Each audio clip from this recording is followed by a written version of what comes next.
Hey, it's me, your host Andrea, and I'm ready to share just a couple of thoughts on the last episode of Drag Race España All Stars. Today I'm back alone, but be assured that I have lots of thoughts about the last episode.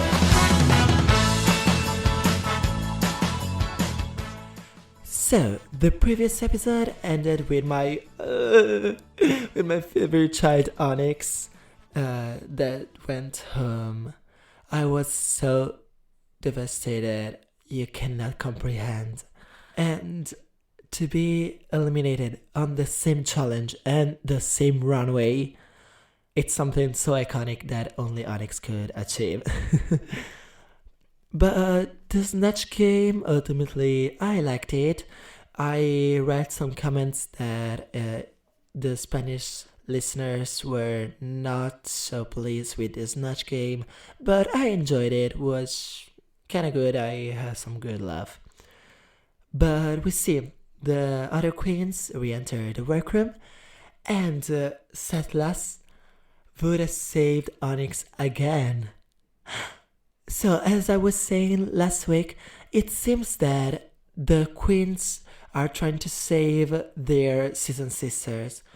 And Paquita especially is very adept in this method, like, if you're from my season, I'm gonna save you. It's something that is immediate as an alliance, and it's very strong for the season 2 girls, because there are 4 of them, while the other are just 2 and 3. So it's very strong as an alliance, but I don't think that they will keep on doing that, and we see that in this episode when the season 2 are in the top, and the 2 bottoms are one from season 1 and one from season 3, so they don't have really much to say from their season. But let's proceed with order. So, the episode is the ball, and I usually love the ball because I really like fashion, and the ball is a chance to see fashion, so I'm really happy when there's a ball. Of course, it's a funny episode because there's a chance that you see like a bag look like the Lalari's one, and this could be fun. But actually, we haven't seen like a bad look. Okay, they're wearing like bad looks, like that bad. But I do not like balls when they are too early in the competition. Here we have just a few people cast, so even if it's early, there's less queen. But I still think that there are too many queens for a ball, because every queen presents 3 looks, and they are like in 7, and so there are 21 looks, and there's a lot to remember each look. So I prefer when it's like a top 5 challenge. Then I liked it like it was in the earliest season. But yes, I did like this ball. It was very good. The looks were really great, and even the looks that were made in the workroom were not bad. But the categories for this ball were Heaven, Hell, and Cardinal Saint. Now, they already have this kind of category, at least the last one, for Canada season 2. For Canada season 2, I remember ICS ball look she had like last, and I really like that ball. I really love this concept. But to decide who is gonna assign the scenes, they're gonna eat the fruit from the apple, recreating the Genesis scene. And I really liked it. I think that this was just the right amount of I don't want to say offensive, but I don't know how to say it. I don't find the word, but you get the meaning, right? Like, it's just that right amount of like touching the sacred scene, and I really liked it. And they all had like bad apples, but just one of them had a good apple. And it was so fun seeing Poopy Poison eating the bad apple and saying like, no, this is good, this is good. Then Settlers biting it and and spitting it. Like, it was so fun. It's like a great mini challenge. Yes, it's by luck, it's by fate that you win. I would have liked a mini challenge more consistent, but we know how mini challenge are. They choose who wins, so yes, I guess they can choose who gets the good apple after all. And Juriji has the good apple, and she can decide which scene to assign to every queen.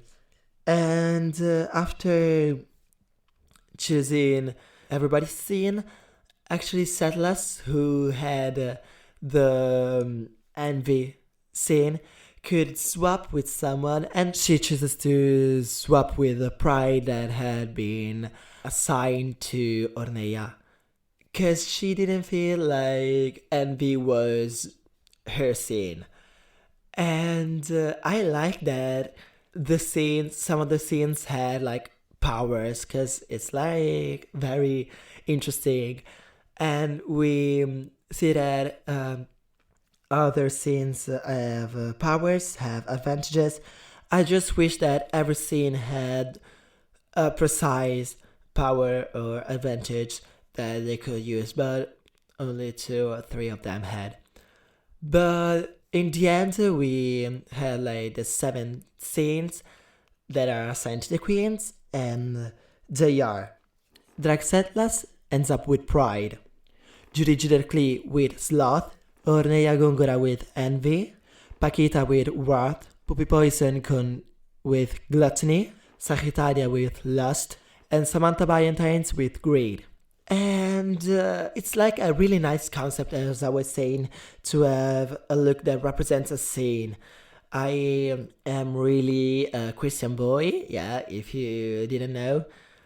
And I love the Christian mythology and all the 7 cardinal scenes and stuff. So it's really nice, a nice concept. And it's really nice to see the queens constructed an outfit inspired by the scene. But Samantha Byantines that have greed can actually have an advantage that Anna Lokin, that is a designer, a stylist, and knows about fashion, can actually help her with the concept or with some stuff. But Anna decides to help the other queens too. And I didn't think it was fair. I mean, Samantha had the advantage. She needed to say, no, I'm okay with my scene and I want to use the full power and not give the other queens the advantage too. I really like when there's so much competition, and I know it's not the healthiest thing, but please, this is a competition after all. It's not RuPaul's Best Friend race.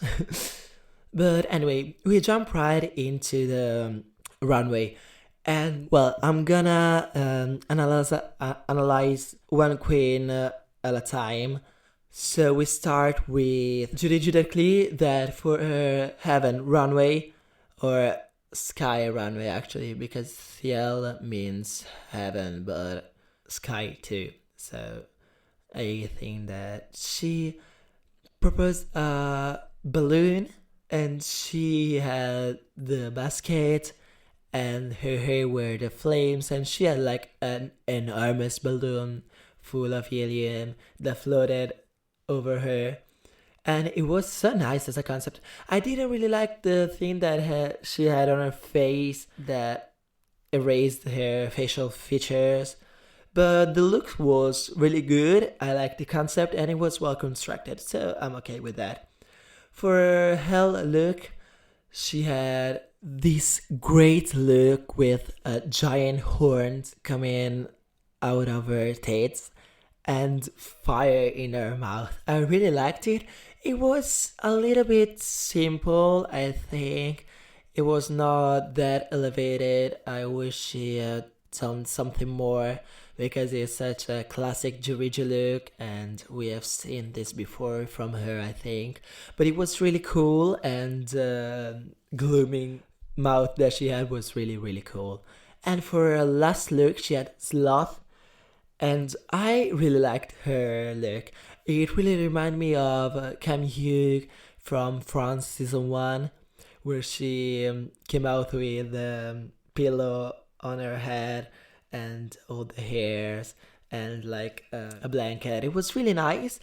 I think that the blanket erased some of her shape, but I really liked it ultimately. Yes, it was really designed well. The pillow could have been a little bit smaller, in my opinion, because it was kind of heavy and you could see like it was bouncing too much on her head. But I really like the concept, the construction, and it was really well made. So I'm really happy with Judigi. That was on the top 2, and I think she deserved it a lot. The next is Samantha Valentine's, that for her Heaven look did this Pegasus that was so good. I mean, I didn't notice the wings, and I thought that her arms were in the legs of the Pegasus, but the way that she used the wings was really really fun, and I think that the makeup was on point. I really like this look. I think that wings are something that had become very much common in Drag Race in these last years, and I really like that she used it very well and wisely, and the wings didn't fall like Tamara. I'm sorry girl, you should have been in the top for that episode. But anyway, the Hell look was kinda good. She had like an invisible dog, and I didn't think that was necessary. I mean, the look itself was really good by itself, and I think that these 2 looks saved her from the bottom because the last look wasn't really good. I mean, the concept was there. You could really see greed in her look. The message was there, and it reminded me a little bit of Alyssa's runway in All Stars 2, when she had like this bag and she revealed it to be like the cameras flashing. It was that kind of runway. But yes, I really saw the concept, but the look wasn't very well executed. It wasn't that great. I really love the colors and the shape that it created. But yes, thing attached to a corset, it's always the same thing. I know. So I think that these first 2 outfits really saved her from the bottom. La siguiente is Paquita, and her first look, the Heaven look, was like a Virgin Mary look, and it was safe. She revealed into like a tiny waist corset. Yeah, it wasn't really that great. It was nice, but yes, kind of basic, I think. The second look, I fucking loved it. The veil that covered like the horns, it was really fantastic. The iris in her chest and the skirt was really, really, really good. I don't think that she didn't necessarily deserve the bottom placement, and I will go over on that later. But I really enjoyed this look and the makeup she had with it too. I was really, really impressed by this look, yes. It was my favorite out of the 3, surely. And her third and last outfit was for the scene of anger, the wrath scene. And I liked the outfit itself. Like, if it were on a design challenge, yes, I would have liked it a lot. It was really well constructed, the roses were great. But I have to agree with the judges when they say we only saw the wrath through your acting and not really through your outfit. The outfit didn't speak wrath or anger, but just your acting.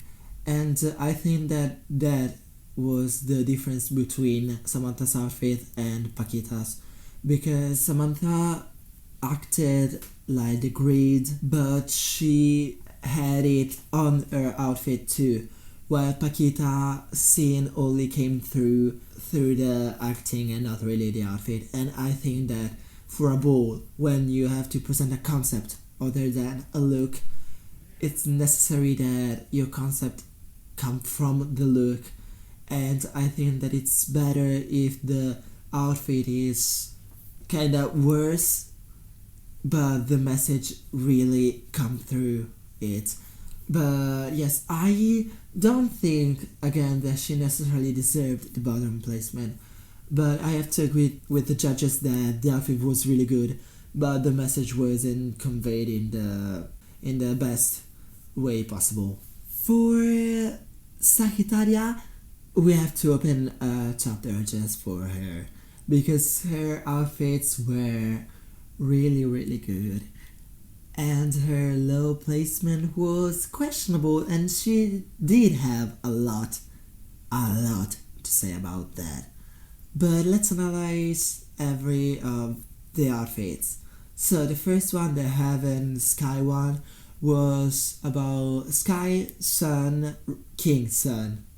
Okay, if you don't know, Louis XIV was called the King's Son because he was really the nation itself.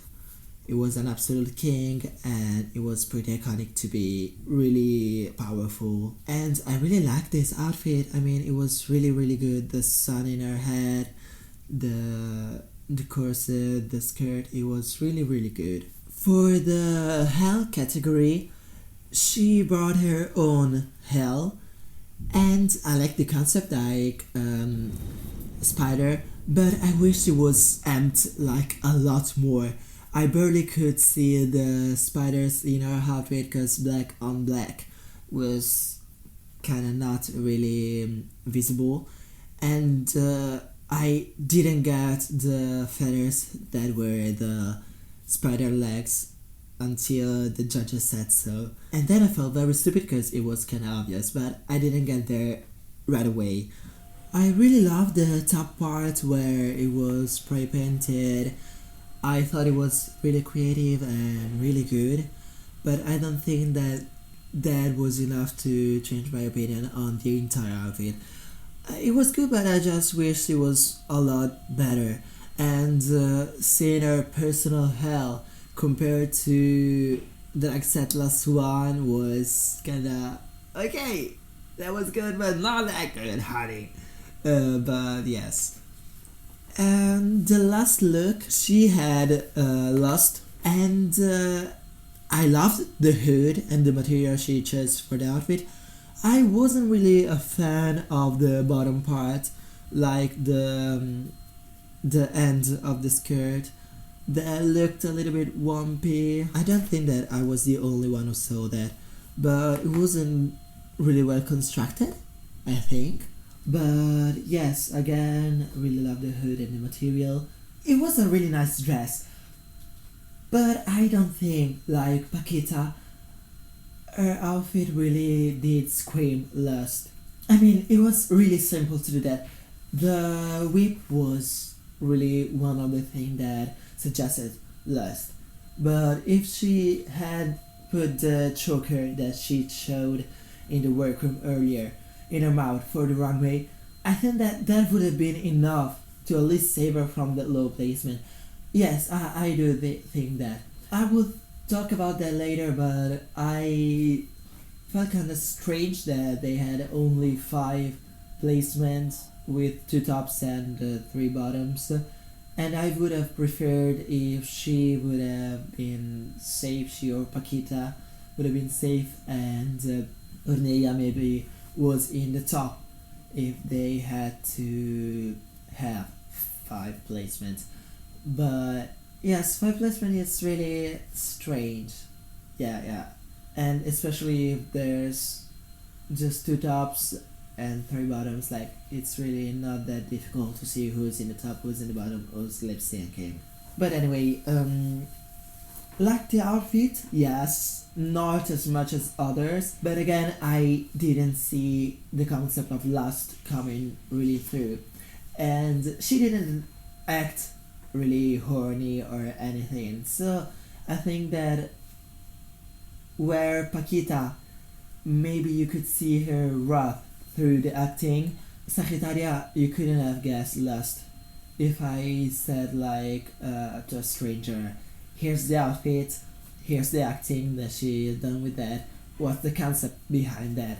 Nobody could have said anything, nobody could have understood anything. So yes, I think that, but I will go back to that later when I will talk placements and Untact, because this Untact was very intense, and the comment section on my app, where I have an app where I can track all the series and watch, were both very, very, very intense.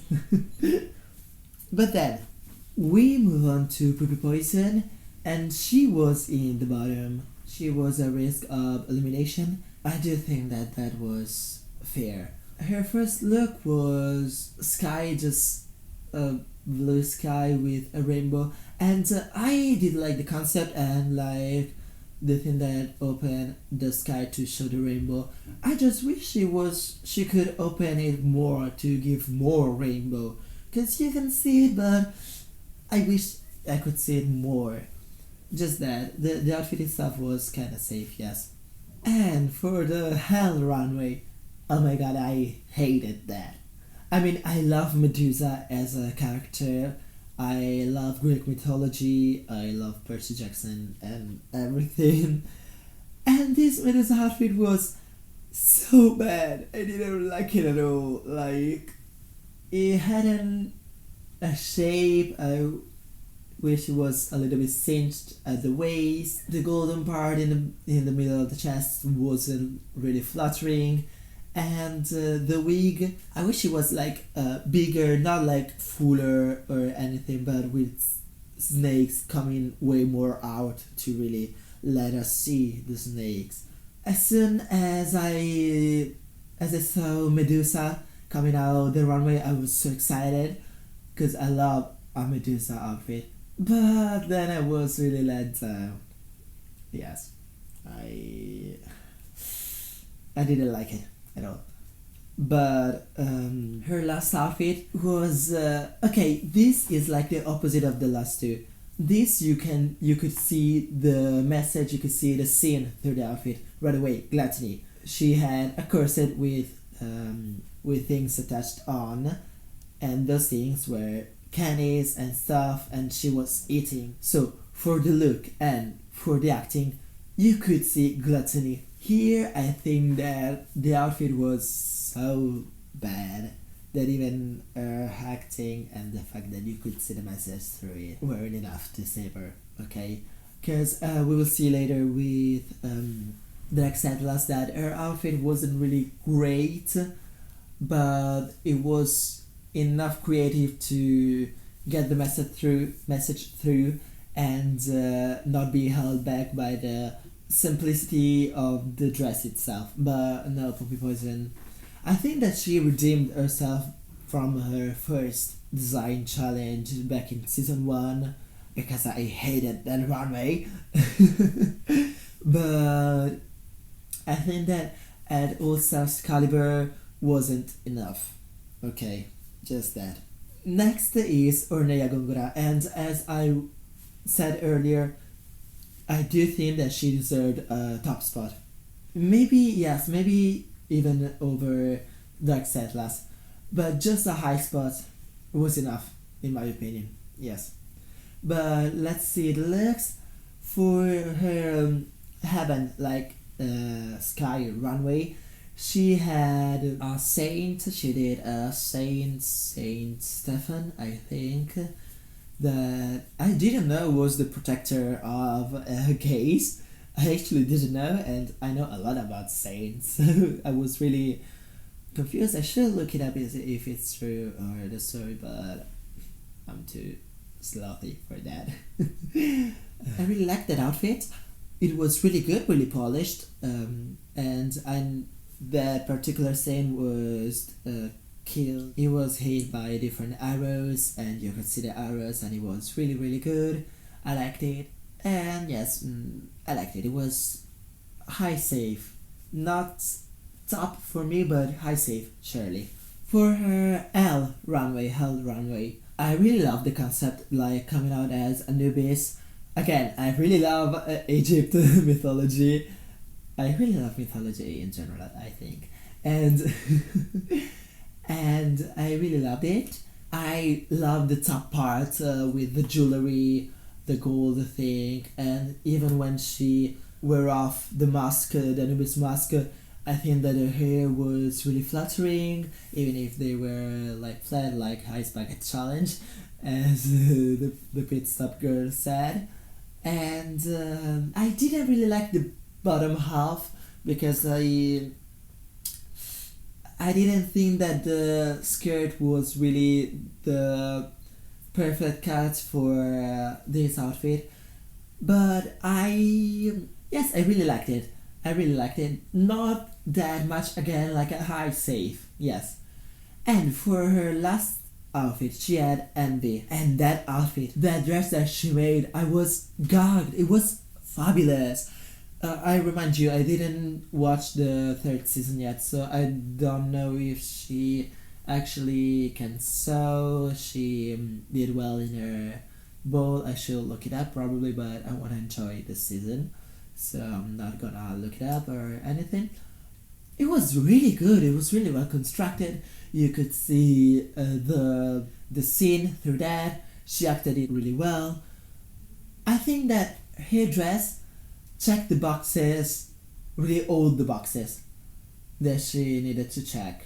Maybe the first two outfits held her back a little, but I do think again that she deserved a high placement for sure.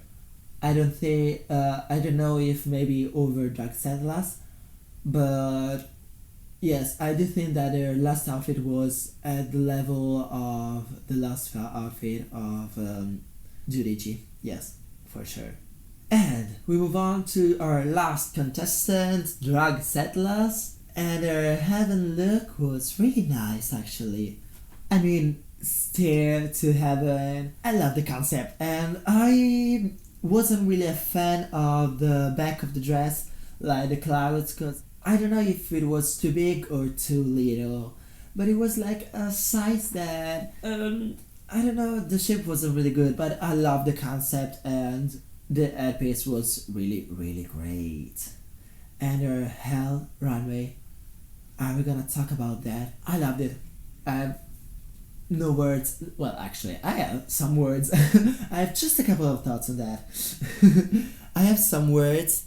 I really, really loved it. Her personal hell, when she was harassed by journalists, by fans, by supporters, and by not very supporters. I mean, it was really like Jimbo's runway from like the net runway and All Star Stage. Oh my god, why every episode I have to bring up Jimbo? I think it's like 3 episodes in a row from this podcast and the Belgic one that I bring up Jimbo. I really love Jimbo.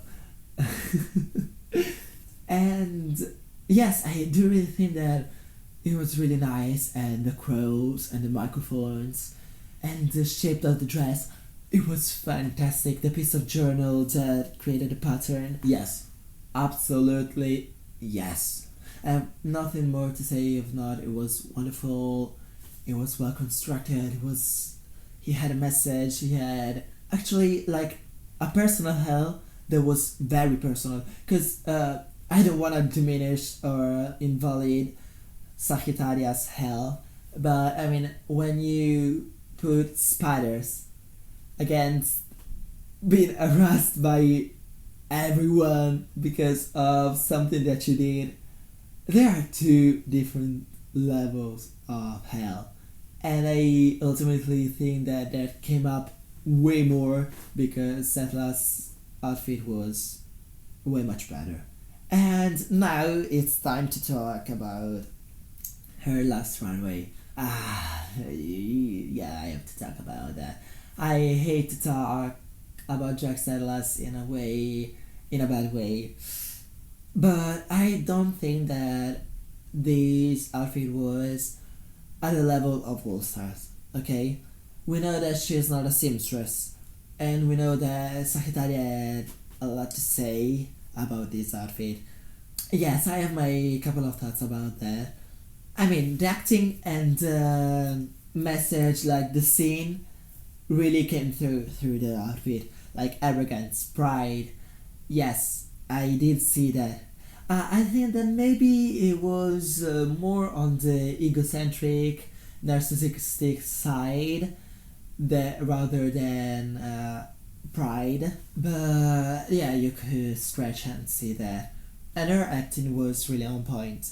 I think that it wasn't just a corset with crystal glued on, because the corset had more shape with the hips, and she had like a collar piece too.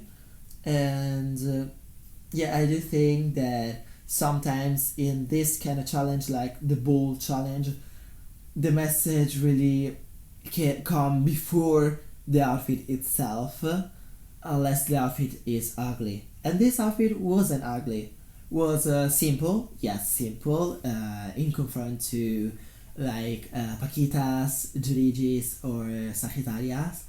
But I think that since it wasn't awful, since it wasn't ugly, and since it presented the scene better than the other, I think that the high placement isn't that wrong, isn't that rigged, as we say. I do think that, as I said before, and I repeat it again, Ornea could have had a high placement or even a top placement in this episode rather than like Settlers maybe. But yes, I don't think that is too rigged, okay? Because actually the dress wasn't ugly, was a simple yes, but I don't know, I don't want to sound like an advocate for drag settlers or like a Sagittarius hater, because I'm not either of those things. But I don't know, from what I saw on the episode, I have to agree with the judges and the placements. Well, Ornea not, but the other, yes, I do agree. And we pass to the epic untucked moment when where really Sagittaria gives her all. And well, I really liked Dark Settler's attitude, because she never said something about Sagittaria. Like, she never said, your dress was shit, you were bad because that. But she always remained like, I think that my outfit is good. I think that the judges saw what I wanted them to see. And I think that I deserve this place. I don't wanna hear your critiques because you're not a judge. And I think that she did the same thing on her season when she had the fight with Chirigi. And I really appreciate this side of Drag Settlers, that she's not only a great drag queen, but she's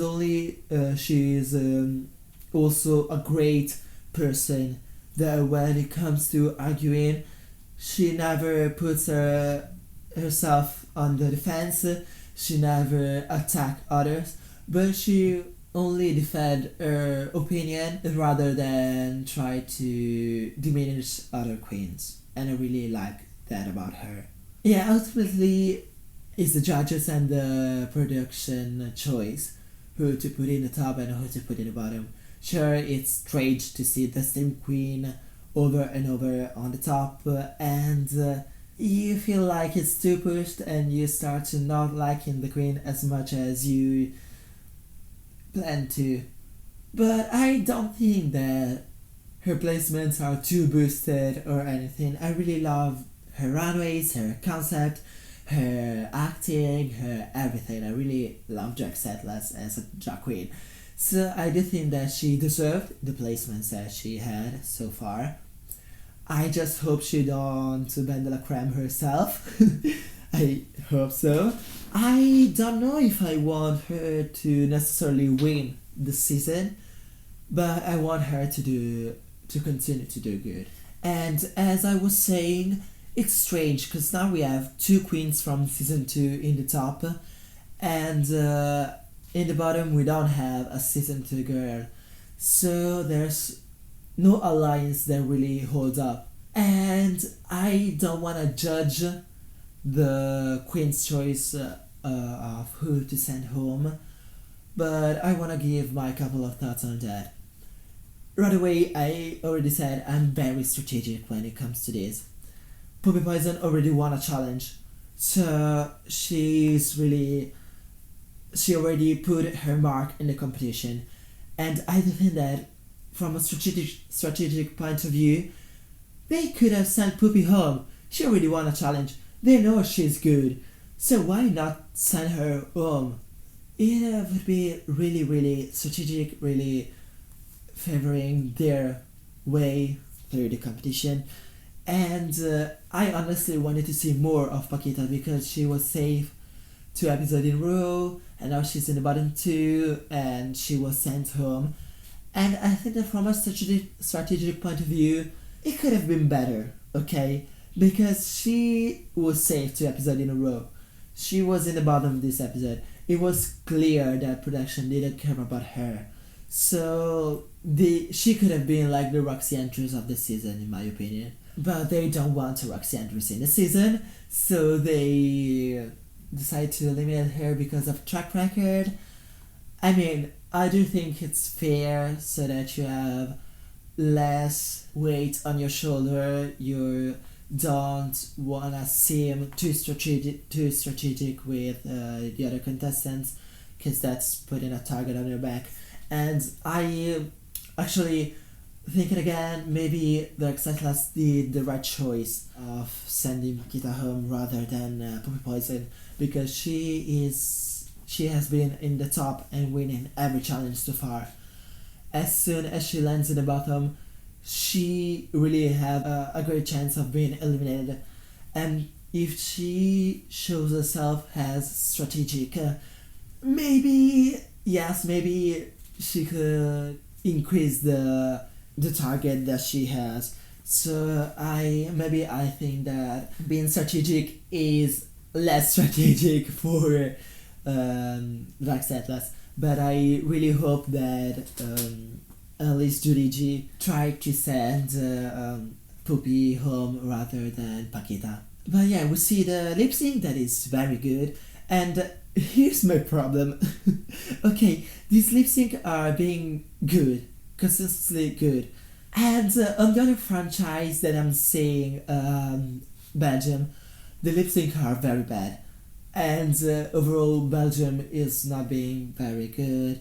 So it's really great this season. I'm really loving it because it's better than US All Stars, and yes, and it's it's more exciting to see that, and I'm really happy to be seeing this. It felt kind of strange because I just saw another ball from UK versus the World 2, and it was really good as well.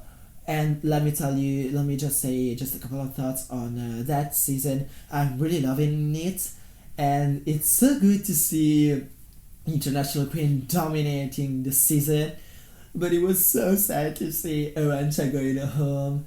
Like, I saw 2 Spanish Queen sashay away where I didn't want to see any of them. I just realized that there were 4 Spanish Queen in the bottom this week. Oh my god. And it's kinda iconic, I think. But yes, it was really, really sad. But give this episode, I think 8.5 again, because I wish some of the look were better. There was the judging that was kind of weird because we had only 5 placement rather than 6, and I prefer when there are 6 placements. And I like the challenge. I liked everything. Again, 1 hour and 20 minutes of episode. It's a lot. But yes, just a couple of thoughts on that. Even Drag Race Italy has episode this long, but I think that you see these episodes that are so long but are so full and are so well rhythmed. Like there's a rhythm in the episode that is really well held up, while in Drag Race Italy there are like infinite silence. It's really heavy as an episode. And in Drag Race España Sars, I think that the episodes are long, but are not boring. They're just long. So, yeah, just this. But yes, that were my couple of thoughts on this episode. Again, I really liked it. And next episode, we're gonna have the girl group challenge. That I spent my couple of thoughts on that in the last episode of Drag Race Belgique. And I am really looking forward to see that because we have some iconic queens and I can't wait to hear them versus. But yes, that was it. You can find me if you want to follow me on Instagram, TikTok, Threads, X at _Andrea _DI_PI_. Or you can follow me here on whatever app or site you're listening to this podcast. You're made updated on this podcast and other podcasts that I'm putting out. And you can join me next week where I give another couple of thoughts on Drag Race España stuff. Bye!